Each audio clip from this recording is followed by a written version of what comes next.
السلام علیکم، welcome back to my YouTube channel love story novels hub. ایک لمحے کے لیے لگا شاید کوئی مدد کرنے آیا ہے میری، مگر جب سامنے اپنے جانی دشمن کو دیکھا تو اداسی سے میں خود پر ہنس دی۔ پھر میں نے اس کی آنکھیں دیکھیں جن میں غصہ جھلک رہا تھا۔ پھر دل میں ایک ہلکی سی امید جاگی، شاید اس ظالم کو مجھ پر رحم آ جائے اور یہ اپنی والدہ کے اس عمل کو غلط کہے، احتجاج کرے اس بدسلوکی کے خلاف۔ نہ جانے کیوں مگر آنکھوں میں ایک مدھم سی امید کی لو کا دیا جلائے وہ محیب کو دیکھ رہی تھی۔ کہیں نہ کہیں دل میں اس کے گمان تھا کہ وہ اپنی ماں کی بدسلوکی کو غلط ٹھہرائے گا۔ امی حضور، یہ سب کیا کر رہی ہیں آپ؟ وہ دانت پیستے ہوئے بمشکل اپنے غصے پر قابو پا کر اپنی والدہ سے مخاطب ہوا۔ اس لڑکی کو اس کی صحیح اوقات دکھا رہی ہوں۔ کچھ سال باہر کیا رہی، اپنی اوقات بھول گئی ہے، مجھ سے زبان لڑا رہی ہے، اس گھر کی مالکن سے۔ اور وہ بھی بول ہی رہی تھیں کہ محیب نے بات کاٹتے ہوئے تیزی سے کہا، امی حضور، آپ کو ضرورت ہی کیا ہے ان جیسے گندوں سے بات بھی کرنے کی؟ یہ جس کا خون ہے وہ تو ظاہر کرے گی نا۔ تماشے کرنا اس کا اور اس کی ماں کا پسندیدہ پیشہ ہے۔ ماں نے تقریب میں کیا، بیٹی گھر میں کر رہی ہے، چھوڑیے آپ اندر چلیے، اس نے نہایت دل خراش لہجے میں نجمہ کو دیکھ کر کہا۔ اس کے الفاظ نشتر کی طرح دل میں پوست ہوئے تھے۔ اٹھاؤ اسے۔ محیب کے پیچھے اس کی سیکرٹری کھڑی تھی۔ وہ نجمہ پر حقارت بھری نظر جمائے حاکمانہ انداز میں کہنے لگا۔ اس کی سیکرٹری تیزی سے نجمہ کو اٹھانے کے لیے آگے آئی۔ او، میں کیسے بھول گئی، یہ محیب جلال ملک ہے۔ اس سے بھلائی کی امید رکھنا بھی صرف بے وقوفی ہے۔ اور جیسے خود پر ہی غصہ ہوئی تھی۔ میں خود اٹھ سکتی ہوں، ضرورت نہیں ہے مجھے مدد کی۔ اس کے سیدھے گھٹنے سے خون نکل رہا تھا، ہاتھ پر بھی رگڑ آئی تھی۔ بہت مشکل سے اپنے وجود میں ہمت جمع کر کھڑے ہوتے ہوئے سیکرٹری کو دیکھ دو ٹوک انداز میں بولی۔ وہ نہیں چاہتی تھی کہ اپنے دشمن کے سامنے کمزور پڑے، اسے پھر ایک بار خوش ہونے کا موقع دے اپنے آنسوؤں سے۔ رسی جل گئی، بل نہیں گیا۔ محیب نفی میں سر چٹکتے ہوئے ابھی ایک قدم آگے ہی بڑھا تھا کہ اس کی نظر روڈ پر پڑی۔ وہاں خون پڑا تھا۔ اس نے تیزی سے نگاہ نجمہ کے وجود پر ڈالی۔ اس کے گھٹنوں سے خون نکلتا دیکھ ایک دو ثانیوں کے لیے وہیں کھڑا سوچتا رہا۔ وہ لڑکھڑاتی اسی کے پاس سے گزر کر اندر کی جانب گئی۔ اس نے سختی سے اپنے ہونٹ کھینچ لیے اور خاموشی سے اسے جاتا دیکھتا رہا، یہاں تک کہ آہستہ آہستہ اس کے پیچھے چلنے لگا۔ اب کیا ہے؟ نجمہ کو محسوس ہو گیا تھا کہ محیب اس کے پیچھے چل رہا ہے۔ وہ غصے سے پلٹ کر ابرو اچکاتے استفسار کرنے لگی، مگر وہ بغیر کوئی جواب دیے تیزی سے آگے چل دیا۔ شکریہ۔ جازا جیسے ہی اس کے کمرے میں داخل ہوا وہ مسکرا کر شکریہ ادا کرتے ہوئے ملی۔ وہ بیڈ پر لیٹی ہوئی تھی، اس کے گھٹنے پر پٹی بندھی تھی۔ کس بات کا؟ وہ سامنے رکھے صوفے پر بیٹھتے ہوئے الجھ کر پوچھنے لگا۔ ڈاکٹر کو بھیجنے کے لیے۔ آپ کے علاوہ اور کون ہے میرا ہمدرد یہاں؟ وہ مسکان سے جائے مشکور انداز میں گویا ہوئی۔ ایک دو ثانیوں کے لیے وہ گڑبڑایا، پھر مسکراتے ہوئے اس بات میں سر ہلانے لگا۔ نجمہ نے اس کے چہرے کے تاثرات پر غور نہیں کیا۔ ویسے سوری، میں نے صوبیہ بھابی کے خلاف غلط الفاظ کا استعمال کیا، مگر اس وقت میرے نزدیک وہ ضروری تھا۔ میں ہر وقت نہ تو خود ذلیل ہو سکتی ہوں، نہ اپنی ماں کو ہوتا دیکھ سکتی ہوں۔ کل آپ کی بارات اٹینڈ کر لوں، پھر پرسوں کی صبح اپنے گھر چلی جاؤں گی۔ میرا یہاں دم گھٹ رہا ہے، بہت مشکل سے اس ماحول میں سانس لے رہی ہوں۔ وہ صرف جازا کی وجہ سے ابھی تک رکی ہوئی تھی۔ جازا کے بہت احسانات تھے اس پر، جنہیں وہ جا کر بھی فراموش نہیں کر سکتی تھی۔ ہم ٹھیک، چلو تم آرام کرو، مجھے بہت کام ہے۔ وہ نظریں چرا رہا تھا، مگر نجمہ نے اس بات پر زیادہ دھیان نہ دیا۔ نجمہ، وہ جاتے جاتے دروازے پر پہنچ کر پلٹ کر نجمہ کی جانب دیکھ بڑی محبت سے نام پکار کر مخاطب کرنے لگا۔ اس کی آواز میں محبت بھی تھی اور اداسی بھی۔ جی۔ اس کی آنکھیں بڑی رنجیدہ معلوم ہوئی نجمہ کو اس لمحے۔ اگر زیادہ دم گھٹ رہا ہے تو آج ہی چلی جاؤ، کل ویسے بھی کس نے دیکھا ہے؟ اس نے اداسی سے مسکراتے ہوئے کہا۔ نہ بابا نہ، زندگی بھر آپ سے طعنہ تھوڑی سننا ہے کہ میری شادی میں تم نے شرکت نہیں کی، اور پھر گھر کی مالکن صاحبہ نے میرا گھٹنا بھی تو توڑ دیا ہے۔ ڈاکٹر نے کم از کم ایک دو دن آرام کرنے کا کہا ہے، میں چاہوں نا تو بھی نہیں بھاگ سکتی، وہ مضحکہ انداز میں کہنے لگی۔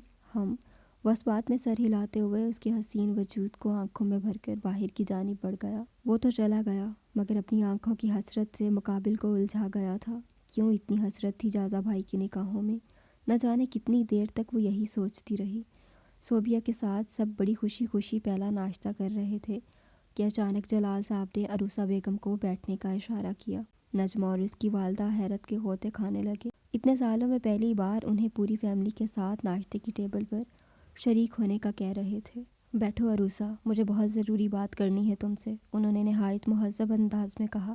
موم بیٹھیں۔ نجمہ تیزی سے انہیں مبشرہ بیگم کے برابر والی سیٹ پر بٹھانے لگی اور خود ان کے پیچھے کھڑی ہو گئی۔ تم بھی بیٹھ جاؤ بیٹا، جلال صاحب کے محبت سے کہتے ہی وہ بھی اس بات میں سر ہلاتے ہوئے اپنی ماں کے برابر والی چیئر پر بیٹھی۔ وہ بالکل محیب کے سامنے بیٹھی تھی۔ آج زندگی میں پہلی بار وہ محیب کے برابر کے مقام پر بیٹھ کر کھانا تناول فرمانے والی تھی۔ ایک عجیب سی خوشی تھی دل کو اس برابری کو پا کر۔ اماں آپ بات کریں، آپ بڑی ہیں، جلال صاحب اپنی والدہ سے مخاطب ہو کر التجائی انداز میں کہنے لگے۔ آج رات جازا اور صوبیہ کا ولیمہ تھا۔ نجمہ ولیمے سے واپسی پر گھر کی جگہ ایئرپورٹ جانے والی تھی۔ فلائٹ بک کر لی تھی اس نے۔ سب کچھ اس کے مطابق صحیح چل رہا تھا۔ وہ مطمئن تھی اس کا فیصلہ غلط نہیں تھا کراچی آنے کا۔ نجمہ میری پوتی ہے، اب یہ جوانی کی دلیز پر قدم رکھ چکی ہے۔ میں بہت فکر مند رہتی ہوں اس کے حوالے سے۔ بس دادی کے ان الفاظ کا سننا تھا کہ نجمہ حیرت سے انہیں دیکھنے لگی۔ انہیں بھلا کب سے میری اتنی فکر ہونے لگی؟ وہ الجھ کر دل میں سوچنے لگی۔ اس لیے میں اس کی شادی کا سوچ رہی تھی۔ بھائی ہمارے یہاں تو برادری میں ہی کرتے ہیں، مگر تمہارے بیک گراؤنڈ کے سبب کوئی برادری سے اچھا رشتہ آنے والا نہیں، تو میں نے سوچا کہ محیب کا نکاح نجمہ سے کروا دیتے ہیں۔ رقیہ بیگم کے الفاظ تھے یہ ایٹم بم۔ دونوں ماں بیٹی سنسی کیفیت میں ایک دوسرے کے چہرے تکنے لگیں۔ کون نہیں جانتا تھا ملک مینشن میں کہ محیب کیسا سلوک کرتا ہے نجمہ اور عروسہ بیگم کے ساتھ۔ مگر اماں، محیب کی تو 4 ماہ بعد شادی ہے پلوشہ کے ساتھ۔ پھر عروسہ بیگم الجھ کر بولیں۔ نجمہ اپنے سامنے بیٹھے محیب کو دیکھ رہی تھی، جو دادی کے اعلان کے بعد بھی مزے سے کھانے میں مگن نظر آ رہا تھا، جیسے اس نے کچھ سنا ہی نہ ہو۔ نجمہ ناسمجھی سے اس کا چہرہ تک رہی تھی۔ جو لڑکا اس کا ہاتھ ذرا سا خود سے مس ہو جانے کو گندا سمجھتا ہے، اسے حقارت سے دیکھتا ہے، وہ بھلا اس لڑکی سے نکاح کا سن کر بھی کیسے خاموش بیٹھا ہوا ہے۔ ہاں پتہ ہے مجھے، میں نے محیب کو بڑی مشکل سے راضی کر لیا ہے نجمہ سے نکاح کے لیے۔ ویسے بھی پلوشہ اسلام آباد کی ہے اور وہ شادی کے بعد وہیں رہنا چاہتی ہے، اس لیے میں نے سوچا ہے کہ نجمہ یہاں ملک مینشن میں رہ لے گی اور پلوشہ اسلام آباد میں۔ اسلام میں مرد کو 4 شادیوں کی اجازت ہے۔ ایک رقیہ بیگم ابھی بول ہی رہی تھیں کہ نجمہ کے صبر کا پیمانہ لبریز ہو گیا۔ شکریہ آپ کا بہت بہت میرے بارے میں اتنا سوچنے کے لیے، مگر اس کی ضرورت نہیں ہے۔ میری منگنی ہو چکی ہے اور بہت جلد میں اور زارون شادی بھی کر رہے ہیں۔ سوری موم، میں آپ کو اس طرح بتا رہی ہوں، مگر آپ کے پاس ٹائم ہی نہیں تھا میری بات سننے کا، اس نے کھڑے ہو کر اعلانیہ انداز میں خاصا جتاتے ہوئے کہا۔ آخری جملے پر وہ اپنی ماں کی جانب متوجہ ہو کر شرمندگی سے گویا ہوئی۔ پہلے تو اپنی آواز دھیمی رکھو، دوسرا واپس بیٹھ جاؤ، دادی جان کی بات ابھی مکمل نہیں ہوئی ہے۔ محیب چمچہ پلیٹ میں رکھ کر اس کی جانب متوجہ ہو کر برف کی طرح سرد لہجے میں روب دار انداز میں کہنے لگا۔ نجمہ بیٹا، ہمارے یہاں برادری سے باہر شادی نہیں ہوتی، یہ بات تم اچھی طرح سمجھ لو۔ جلال ملک سمجھانے والے انداز میں اس کی جانب دیکھتے ہوئے بولے۔ مجھے فرق نہیں پڑتا، آج تک آپ لوگوں نے مجھے اور مام کو کب اس فیملی کا حصہ مانا ہے، جو مجھ پر اپنی برادری کے لیبل لگانے اور رول سے سمجھانے چلے آئے ہیں۔ نجمہ دانت پیستے ہوئے 2 ٹوک انداز میں بولی۔ صبر کا امتحان نہ لو ہمارا، چپ چاپ واپس بیٹھ جاؤ۔ مبشرہ بیگم کھا جانے والی نگاہ سے اسے گھورتے ہوئے بیٹھنے کا آرڈر دینے لگیں۔ نہیں، مجھے نہیں بیٹھنا آپ لوگوں کے ساتھ، وہ اسپاٹ لہجے میں انکار کرنے لگی۔ نجمہ تم میری پوتی ہو، اس خاندان کا خون ہے تمہاری رگوں میں، تم کسی غیر برادری سے شادی نہیں کر سکتی، یہ بات اپنے ذہن میں اچھی طرح بٹھا لو۔ تمہارا نکاح کل محیب کے ساتھ ہوگا اور اس معاملے میں مزید بحث نہیں چاہتی۔ رقیہ بیگم بہت دیر سے اپنا غصہ ضبط کرنے کی کوشش کر رہی تھیں، مگر نجمہ کا نڈر لہجہ انہیں مجبور کر گیا کھڑے ہو کر اپنا فیصلہ سنانے پر۔ وہ اعلانیہ انداز میں محیب اور نجمہ کے نکاح کا کہہ کر اپنے کمرے کی جانب بڑھ گئیں۔ تم سے تو میں مر کر بھی نکاح نہ کروں۔ نجمہ رقیہ بیگم کے فیصلے کو ماننے کے لیے کسی صورت تیار نہ تھی۔ وہ محیب کی نگاہوں میں جھانکتے ہوئے اکڑ کر بولی، جس کے جواب میں وہ فقط مسکرا رہا تھا، جیسے مزہ لے رہا ہو اس کی بے بسی کا۔ زیادہ پورے وقت صرف خاموش تماشائی بنا رہا۔ بیٹا جب محیب راضی ہے تو پھر تم کیوں نہیں؟ تم ویسے بھی محیب کی پہلی بیوی کا رتبہ پاؤ گی، پھر مسئلہ کیا ہے؟ عروسہ بیگم اس کے کمرے میں آ کر بڑی محبت سے اسے محیب سے نکاح کے لیے تیار کرنے آئی تھیں۔ پہلی بیوی؟ موم، کیا آپ کو سمجھ نہیں آ رہا یہ لوگ کیا گیم کھیل رہے ہیں؟ یہ لوگ مجھے قید کرنا چاہتے ہیں ہمیشہ کے لیے اس گھر میں۔ میری حیثیت ایک نوکرانی سے زیادہ نہیں ہوگی، اور پھر گھر کے سارے فیصلے محیب کرتا ہے، تو یہ فیصلہ دادی نے کیسے کیا؟ مجھے یقین ہے یہ نکاح محیب کروا رہا ہے اپنی نفرت میں، تاکہ مجھ پر اپنی ساری بھڑاس نکالے، مجھ سے بدلے لے۔ وہ بہت کمینہ انسان ہے، وہ مجھ سے میری ساری خوشیاں اور آزادی کا حق چھین لینا چاہتا ہے۔ میں زارون سے بہت محبت کرتی ہوں موم، میں اس کے علاوہ کسی دوسرے سے شادی کرنے کا سوچ بھی نہیں سکتی۔ نجمہ نے اپنا سر پکڑ کر اپنی ماں کا بھولا پن دیکھ روتے ہوئے انہیں اپنی بات سمجھانے کی کوشش کی۔ وہ محیب کے لیے نفرت کے علاوہ کوئی جذبہ نہیں رکھتی تھی اپنے دل میں۔ اس سے نکاح کا تصور بھی جان جلا رہا تھا اس کی۔ موم، میں زارون کو کال کر رہی ہوں، وہ مجھے یہاں سے واپس لے جائے گا۔ نجمہ یہ جملہ ادا کرتے ہوئے اپنے آنسو صاف کرنے لگی۔ تیزی سے اپنا سیل سائڈ ٹیبل سے اٹھانے کی نیت سے کھڑی ہوئی۔ ابھی وہ 2 قدم بھی نہ چلی تھی۔ زارون سے اگر واقعی محبت کرتی ہو تو اسے ان سب میں شامل کرنے کی غلطی مت کرو، جان سے مار دیں گے یہ لوگ اسے۔ تم ابھی جانتی نہیں ہو محیب جلال ملک کی پاور کو۔ عروسہ بیگم وارننگ دے رہی تھیں، آپ مجھے محیب سے ڈرا رہی ہیں؟ نجمہ ان کی جانب رک کر حیرت سے الجھ کر پوچھنے لگی۔ نہیں، بس سمجھا رہی ہوں۔ محیب جلال ملک بہت پاورفل بزنس مین اور سیاستدان ہے۔ اس سے لڑائی کسی صورت تمہارے حق میں بہتر ثابت نہیں ہو سکتی۔ اگر محیب تم سے نکاح کرنا چاہتا ہے تو یہ نکاح ہو کر رہے گا۔ تمہاری بہتری اسی میں ہے کہ تم مان جاؤ۔ نکاح کے بعد اسے محبت دینا۔ مرد محبت کا بھوکا ہوتا ہے، وہ تمہیں بہت خوش رکھے گا۔ عروسہ بیگم کھڑے ہو کر اس کی جانب آ کر اس کا ہاتھ تھامے بڑی محبت سے سمجھانے لگیں۔ نجمہ کو یقین نہیں آ رہا تھا اپنے کانوں پر۔ موم، مجھے یقین نہیں آ رہا، مطلب وہ مجھ سے زبردستی نکاح کر رہا ہے تاکہ مجھے اس گھر میں زندگی بھر اذیت دے سکے اور اپنی بھڑاس نکال سکے، اور آپ مجھے محبت کے درس دے رہی ہیں۔ کیا ہو گیا ہے آپ کو؟ نجمہ اپنا سر پکڑے استفسار کرنے لگی۔ ایک جوان بیٹی کی ماں ہوں میں، مجھے ڈر لگتا ہے۔ تمہاری عزت میرے لیے سب سے بڑھ کر ہے۔ اگر وہ پوری فیملی کے سامنے تم سے نکاح کر کے اپنا رہا ہے تو یہ بہت بہتر ہے۔ ان اعمال سے جو وہ کر سکتا ہے اپنی خود سری اور ضد میں، تم اس کی ضدی مزاجیت سے واقف نہیں ہو کیا؟ میں اس سے ڈرتی نہیں ہوں، نجمہ نڈر انداز میں بھرم سے بولی۔ مگر میں ڈرتی ہوں، رحم کرو مجھ پر۔ اگر اس نے تمہارے ساتھ کچھ الٹا سیدھا کر دیا تو میں کہاں جاؤں گی؟ کس سے مدد مانگوں گی؟ بیٹا پلیز سمجھو، وہ بہت طاقتور ہے۔ میں تمہاری حفاظت نہیں کر سکتی اس سے، اور نہ تمہارا زارون کر سکتا ہے۔ اس لیے نکاح کر لو، تم پہلی بیوی بنو گی اس کی۔ اگر تم اسے خوش رکھو گی تو یقیناً وہ تمہارے ساتھ حسن سلوک کا برتاؤ کرنے لگے گا۔ یہ ملک، مینشن، جائیداد، زمین، فیکٹریاں، سب کا سب محیب کے حوالے ہے۔ یہ سب تمہارا ہو جائے گا۔ جیسے بڑی بھابھی راج کرتی ہیں اس گھر پر، ویسے ہی کچھ سال بعد تم کرو گی، تم دیکھنا۔ نجمہ بے یقینی کے عالم میں اپنی ماں کے چہرے کو تک رہی تھی۔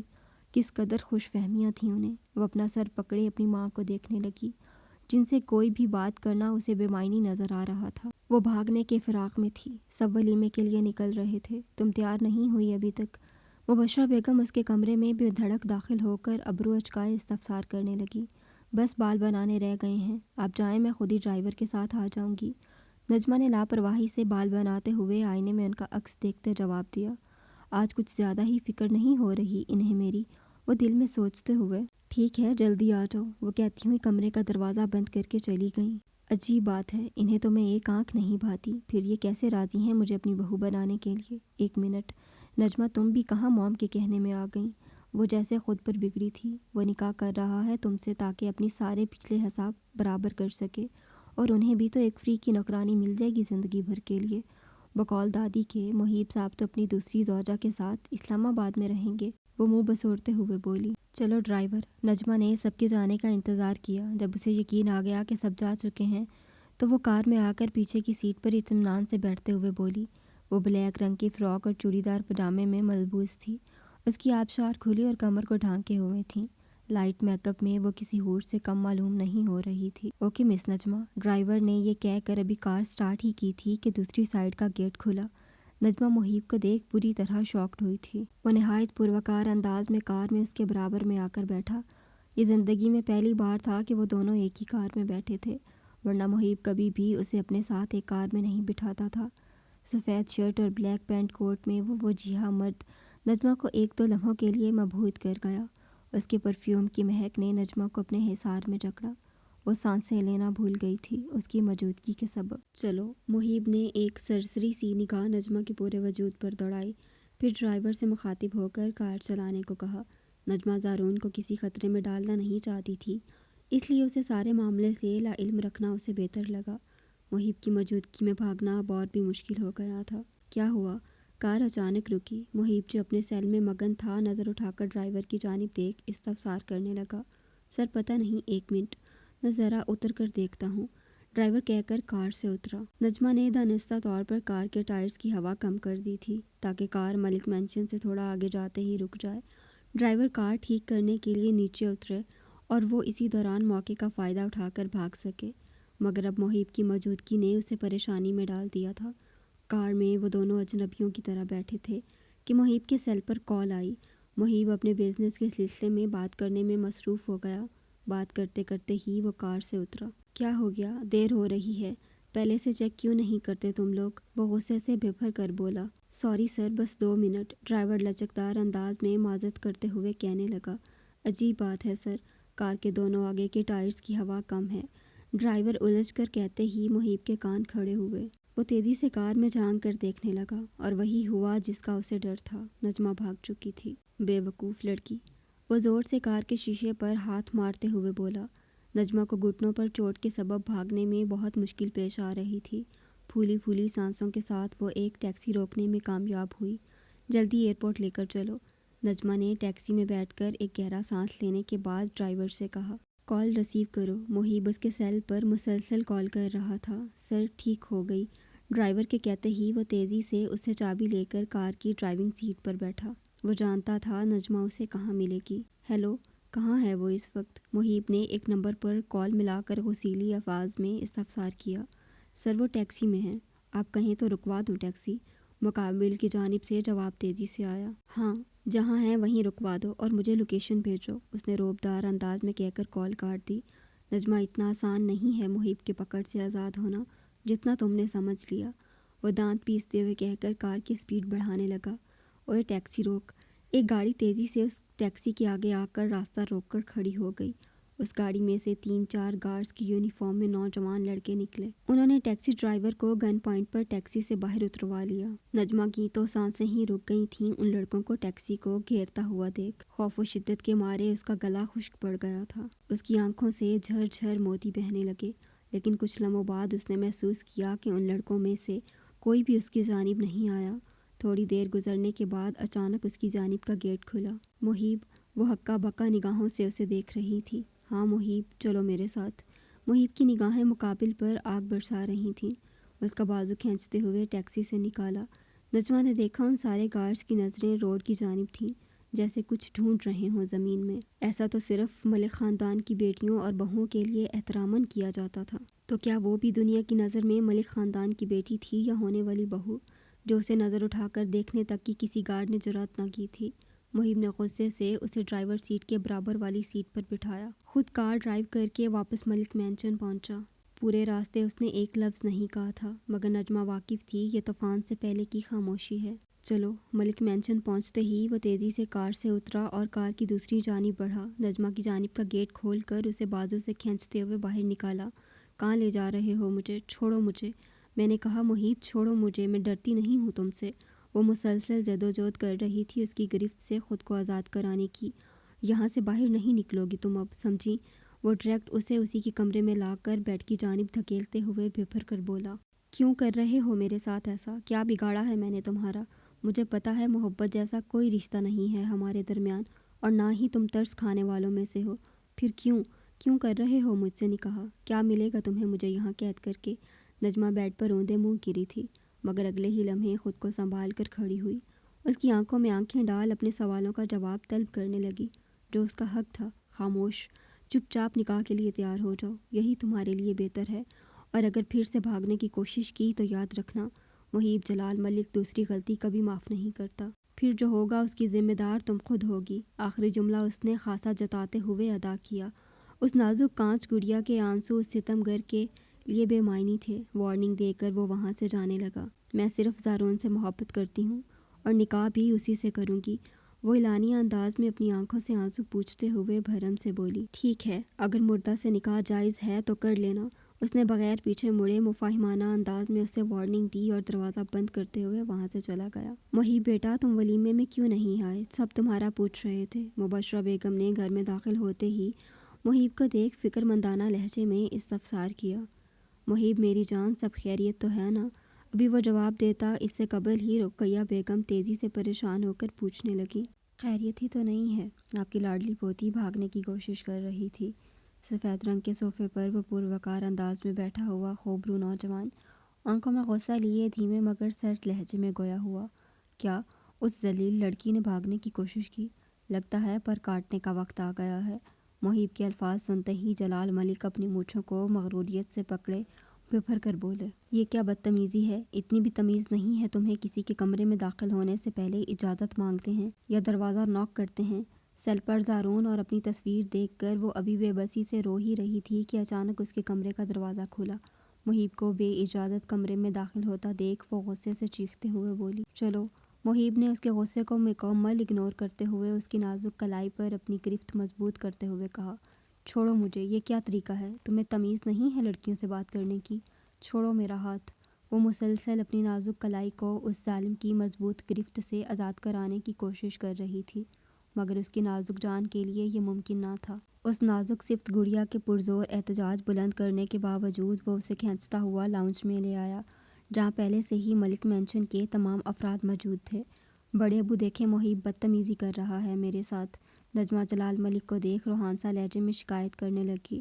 وہ انجان تھی ابھی تک جلال ملک صاحب کے اصل روپ سے۔ بڑے ابو، اس نے پھر اپنا ہاتھ چھڑانے کی کوشش کرتے ہوئے اپنے بڑے ابو کی جانب دیکھ پر امید نظروں سے مدد کی پکار لگائی۔ تم نے بھاگنے کی کوشش کیسے کی؟ جلال ملک جو اب تک سر جھکائے صوفے پر شاہانہ انداز میں بیٹھے ہوئے نہ جانے کن سوچوں میں مگن تھے، اس بے بس لڑکی کی پکار پر اس کی جانب نگاہ اٹھا کر آنکھوں میں شعلے لیے بھپر کر استفسار کرنے لگے۔ ان کی آنکھوں میں ذرا بھی ہمدردی یا محبت نہ تھا تو صرف غصہ۔ بڑے ابو، میں یہاں صرف آپ کے دعوت دینے پر آئی تھی، آپ کے بیٹے سے شادی کرنے نہیں۔ پلیز مجھے واپس جانے دیں، مجھے نہیں کرنی محیب سے شادی۔ غم و غصے کی ملی جلی کیفیت سے سرشار تھی وہ، نہ چاہتے ہوئے بھی آنکھیں بھیگ رہی تھیں اس معصوم کی۔ وہ بھرائی آواز میں التجا کرنے لگی، شادی تو تمہیں کرنی ہی پڑے گی، یہ بات سمجھ لو تم۔ جلال ملک صاحب قطعی انداز میں صوفے سے ٹیک ہٹاتے ہوئے گویا ہوئے۔ وہ بتا نہیں رہے تھے، جتا رہے تھے، وہ سمجھا نہیں رہے تھے، دھمکا رہے تھے۔ میں زارون سے محبت کرتی ہوں، میں۔ ابھی وہ آگے مزید کچھ کہتی اس سے قبل ہی محیب نے اپنی گن نکال کر اس کی روشن پیشانی سے لگا دی۔ گن کے خوف سے الفاظ منہ میں ہی دم توڑ گئے تھے اس کے۔ اوپر کا سانس اوپر اور نیچے کا مارے خوف کے نیچے ہی رہ گیا تھا۔ دوبارہ اگر یہ جملہ ادا کیا تو گولی دماغ کے آر پار کرنے میں وقت نہیں لگاؤں گا۔ وہ دھمکی امیز لہجے میں ایک ایک لفظ چبا چبا کر گویا ہوا۔ وہ ڈر گئی تھی، اس کی جگہ کوئی بھی ہوتا تو ڈر جاتا۔ نہیں محیب بیٹا، غصہ مت کرو، میں سمجھاؤں گی اسے۔ عروسہ بیگم تیزی سے آگے آ کر گن کو اپنے ہاتھوں سے نجمہ کی پیشانی سے ہٹاتے ہوئے منتی انداز میں کہنے لگیں، سمجھا دو، یہی اچھا ہے تم دونوں ماں بیٹی کے لیے۔ محیب نے گن کو اپنی شہادت کی انگلی میں گھماتے ہوئے نصیحت کی، مار دو مجھے۔ زرون کے علاوہ کسی اور سے نکاح کا تصور بھی اس کے لیے جان لیوا تھا۔ اپنے وجود میں ہمت جمع کر اپنے دونوں ہاتھوں سے اس کی گن پکڑ کر اپنے پیشانی پر واپس لگاتے ہوئے آنکھوں میں جنونیت لیے بھرم سے کہا، اس کی آنکھوں کا جنون ایک دو ثانیوں کے لیے رقیہ بیگم کو سٹپٹانے پر مجبور کر گیا تھا۔ تمہیں کیا لگتا ہے میں نہیں مار سکتا تمہیں؟ وہ اس نازک لڑکی کے جنون کو اس کی بے وقوفی تعبیر کرتے ہوئے طنزیہ مسکراہٹ اپنے حسین چہرے پر سجائے گویا ہوا۔ وہ سوال نہیں کر رہا تھا، وہ تو جتا رہا تھا کہ اس کی جان لینا اس کے لیے کوئی بڑی بات نہیں۔ ہاں مار سکتے ہو، تبھی تو کہہ رہی ہوں مار دو مجھے، مگر یہ بات تم بھی ذہن نشین کر لو محیب ملک، نجمہ مر سکتی ہے مگر زارون کے علاوہ کسی کی نہیں ہو سکتی۔ مقابل کی سرخ آنکھوں میں جھانکتے ہوئے قطعی انداز میں بلا خوف اعلانیہ کہنے لگی۔ محیب، نجمہ کا بلا خوف اعلانیہ کہنا محیب کا غصے کے مارے پارا ہائی کر گیا تھا۔ اگلے ہی لمحے اس نے طیش میں آ کر گن لوڈ کی۔ اس خوبصورت لڑکی کی پیشانی پر گن رکھ کر ابھی وہ چلانے ہی لگا تھا کہ پیچھے سے آئی روبدار آواز نے اس کا ہاتھ روکا۔ ٹھیک ہے، بہت شوق ہے نا تمہیں مرنے کا تو مرو، مگر تم اکیلی نہیں مرو گی، تمہاری ماں کو بھی تمہارے ساتھ ہی قبر میں اتار دوں گا میں۔ ویسے بھی اس وحشیہ عورت سے ہمارا کیا واسطہ؟ ہم اسے آج تک صرف اس لیے تحفظ دیتے آئے کیونکہ یہ تمہاری ماں تھی، میرے مرحوم بھائی کی آخری نشانی کی جنت۔ لیکن جب تم ہی نہیں رہو گی تو اس عورت کو تحفظ دینے کا مطلب؟ ان کی سفاکیت بھرے جملے نجمہ کے پاؤں کے نیچے سے زمین نکال گئے تھے۔ محیب، پہلے اس وحشیہ کو مارو، پھر اس ذلیل لڑکی کو مارنا جو ہمارے احسانات کا بدلہ ہماری عزت کو تار تار کر کے دینا چاہتی ہے، ہماری برسوں پرانی روایات کو توڑ کر ہمارے سامنے آواز بلند کرنے کی جرات دکھا رہی ہے۔ مار دو اسے، میں آج سے سمجھ لوں گا میرے مرحوم بھائی نے کبھی کوئی اولاد جنی ہی نہیں۔ وہ صوفے سے روبدار انداز میں کھڑے ہوتے ہوئے ان دونوں ماں بیٹی کو مارنے کا حکم صادر کرنے لگے۔ اپنی جان کی کس کمبخت کو پرواہ تھی، وہ تو صرف اپنی ماں کے لیے تڑپی تھی۔ محیب تو جیسے حکم کے تابع بیٹھا تھا،